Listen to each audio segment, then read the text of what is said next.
Baik, assalamualaikum warahmatullahi wabarakatuh. Selamat sore kepada Bapak dosen dan juga kepada teman-teman semua. Di sini saya akan melakukan presentasi mengenai analisis potensi budidaya tanaman transgenik di Indonesia.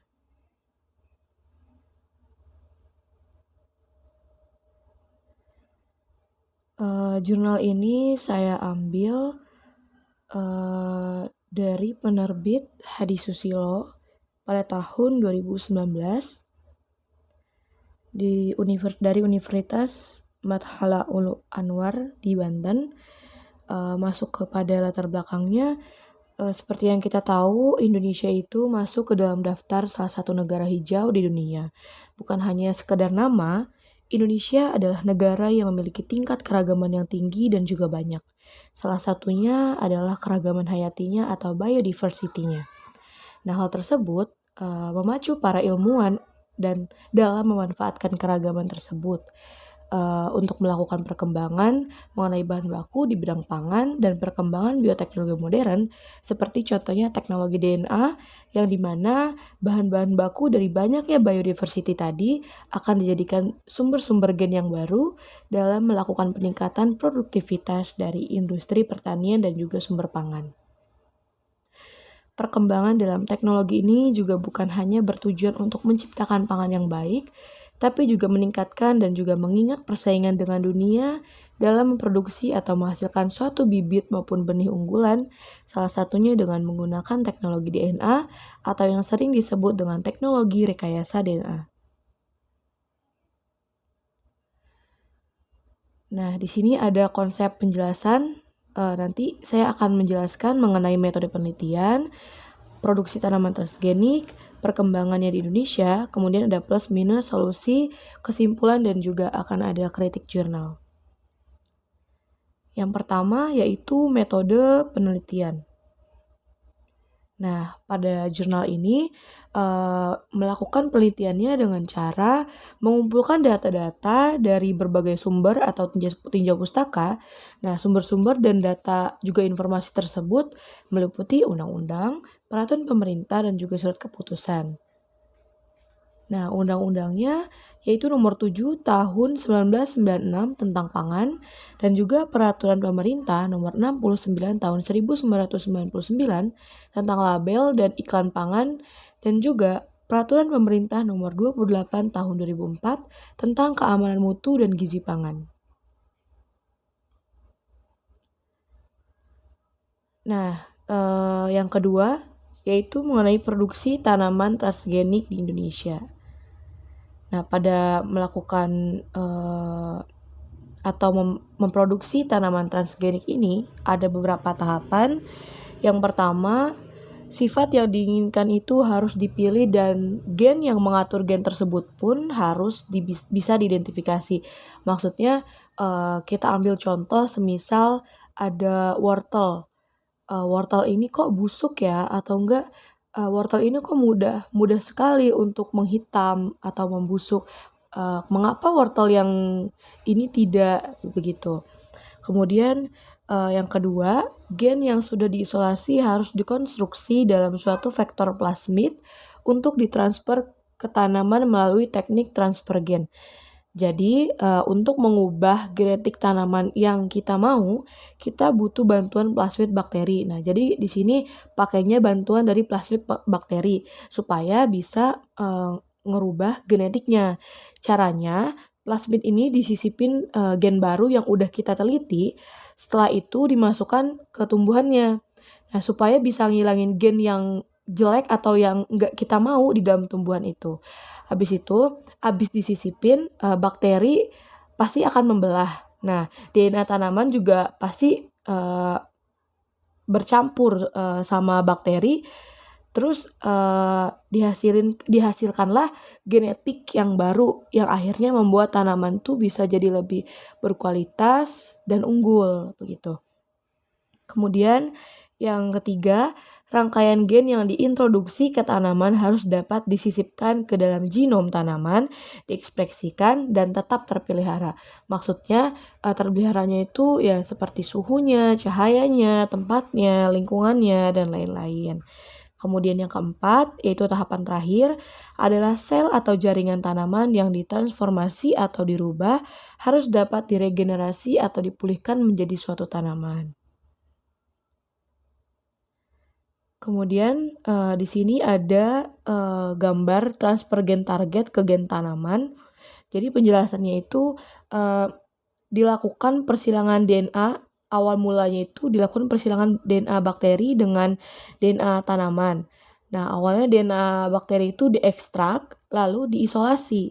Lalu DNA tersebut akan dikloning, baru akan ditransformasi atau dirubah ke dalam kultur jaringan. Di sini tuh kulturnya menggunakan berupa tisu kultur, seperti itu.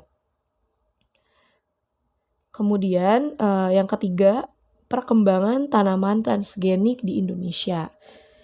Indonesia ini mulai merespon atau mulai mengikuti perkembangan di dunia mengenai tanaman transgenik pada tahun 1986 dengan mengeluarkan kebijakan untuk mendirikan pusat penelitian bioteknologi yang dikenal dengan pusat antar university di IPB, UGM, ITB, di samping BB Limbang, bioteknologi dan juga LIPI. Di Indonesia ini produk pertanian atau pangan transgenik masih berada di dalam tataran atau jalan riset dan juga pengembangan. Belum ada komersialisasi secara besar-besaran. Padahal di dalam Undang-Undang Nomor 7 Tahun 1996 tentang pangan disebutkan penggunaan produk pangan transgenik sudah diperbolehkan di Indonesia. Undang-undang itu juga diperkuat dengan Peraturan Pemerintah Nomor 69 Tahun 1999 tentang label dan iklan pangan, juga Peraturan Pemerintah Nomor 28 Tahun 2004 tentang keamanan mutu dan gizi pangan yang menjelaskan definisi produk pangan transgenik. Nah, pada produksi ini perkembangannya juga itu mengalami kendala ya.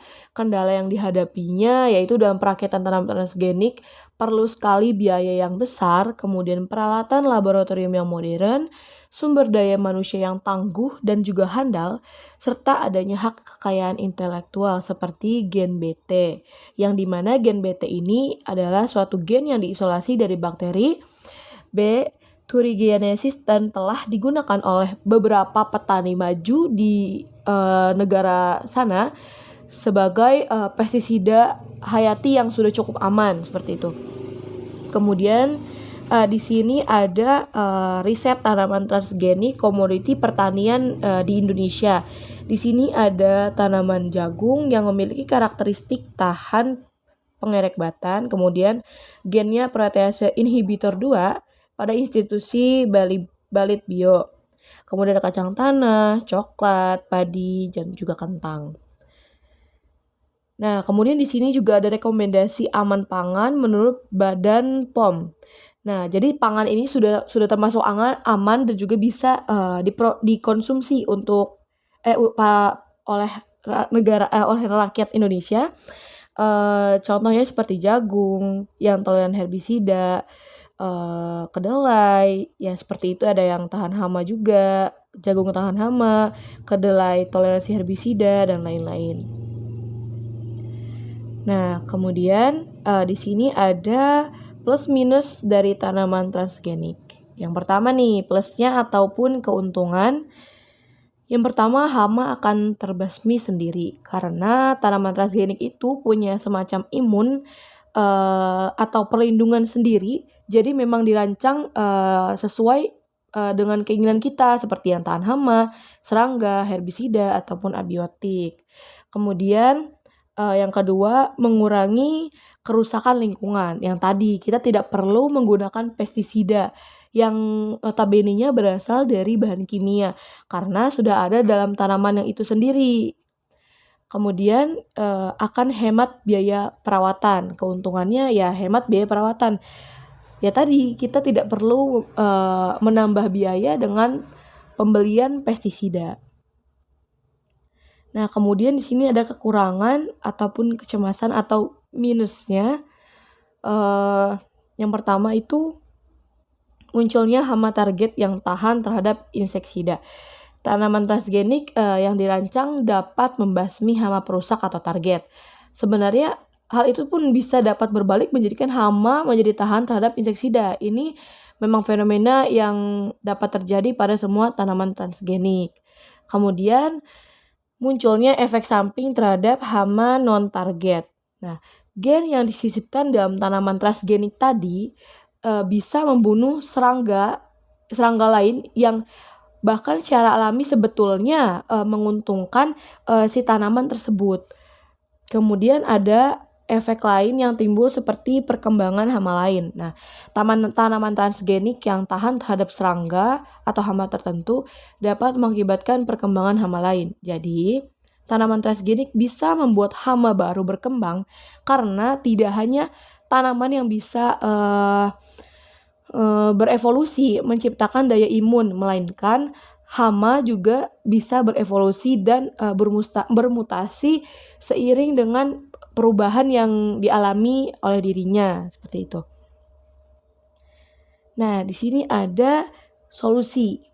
Nah, solusinya kebijakan pengelolaan produk tanaman transgenik itu sebetulnya harus mengacu pada konsep pembangunan pertanian berkelanjutan. Jadi, bukan hanya untuk saat-saat ini, tetapi harus dikembangkan dan memiliki tujuan yang mengacu untuk konsep berkelanjutan. Kemudian pembangunan kepercayaan masyarakat dan banyak melakukan sosialisasi juga evaluasi dalam pengendalian produk tanaman transgenik ini agar semakin berkembang dan diterima dengan baik. Kemudian ada kesimpulannya teknologi ini dapat diterapkan dengan syarat aplikasi tanaman transgenik di lapangan memerlukan manajemen yang bisa mengatur pola tanaman-tanaman transgenik dan non-transgenik, kemudian juga penyediaan bibit tanaman transgenik, kemudian ada lagi tentang perlunya kepastian dari hukum Indonesia sendiri, kemudian dukungan pemerintah terhadap produk ini, dan juga evaluasi rutin terhadap penerapan teknologi tanaman transgenik. Nah, di sini juga ada kritik jurnal.